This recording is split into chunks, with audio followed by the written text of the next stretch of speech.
Hi everyone, welcome back along to the channel and thank you for joining me. Sorry things have been a little bit slow recently. I've not had a lot of free time to get out with my camera. Life's just been a bit manic, but we're slowly getting back to normal.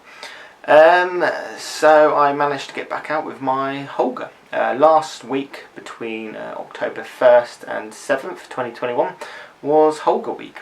Now Holga week is where if for whatever reason you own a Holga, maybe someone doesn't like you and brought you a Holga, you basically get that camera out from wherever you keep it and you load it with whatever film you've got laying around. For me this week it was Ilford Pan F50, and you take that camera out. You discover new light leaks, you discover light leaks which are there before have now magically disappeared. Maybe the camera's back will just fall off, whoever knows with a Holga. They're wonderful things to use and they'll absolutely do your head in. Unfortunately, the only free time I had during that week, it was absolutely hammering it down. I tried to use it throughout the week but just absolutely had no free time whatsoever. So I actually shot all my photos the day after Holga week had finished. So what I did, I took two of my kids to the park. We're out and basically got some pictures around the park, and these are the photos I'll be going through with you today, and I hope you enjoy.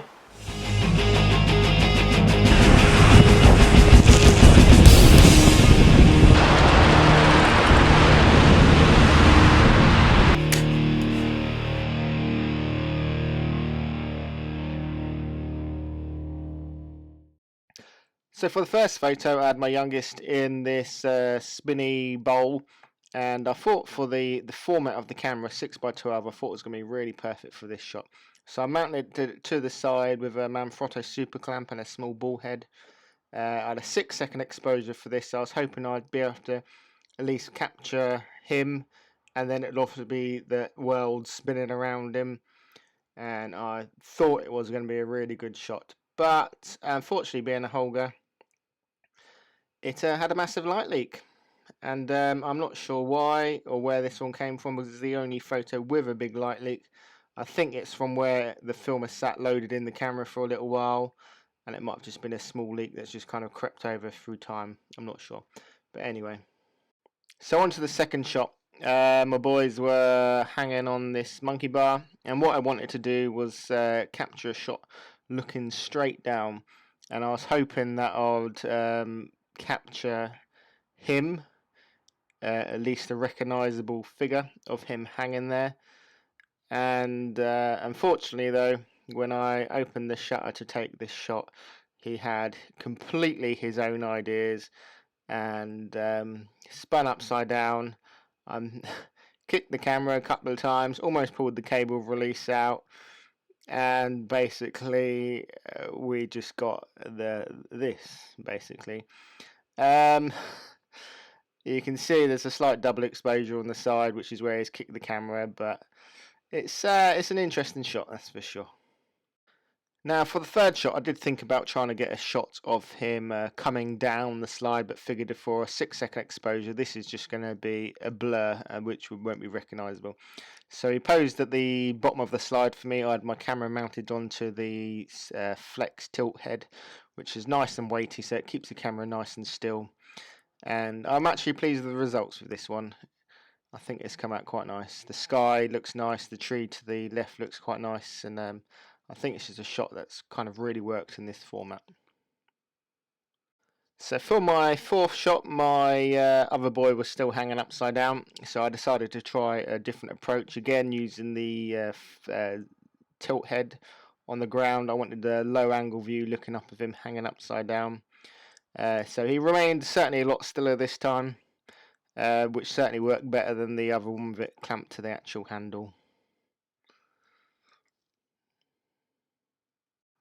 So for my fifth shot, it's always nice with a pinhole to get something with a lot of movement.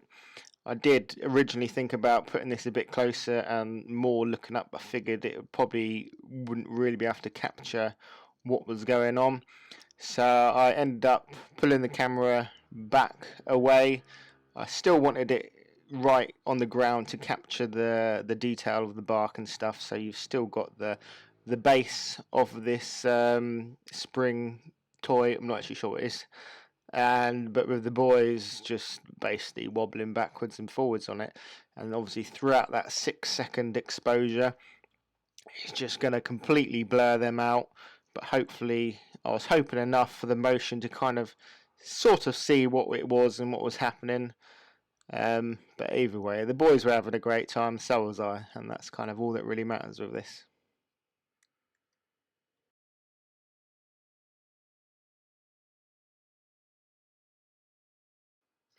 So for my final shot, I decided to try a pinhole selfie on the swing. So I built up a bit of speed. I decided to have the camera in portrait. The shutter system works quite well on this for doing stuff like this. So for the 6 second exposure, it's obviously going to be a bit of a blurry mess, but I was hoping for some sort of recognition of what I might actually be doing. So we got the shot, and I think it came out okay actually. You can see the chains from the swing coming up either side. You can obviously just about see me, so I'm actually quite pleased with that. It came out a lot better than I expected, but it was good fun.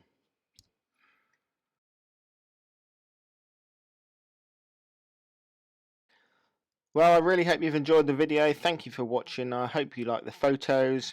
I should be back out with my 045 again soon. I'm really hoping for this weekend, really. My new website is now live. You can go check that out. I'll leave the link below. And thanks for watching, and I'll see you soon.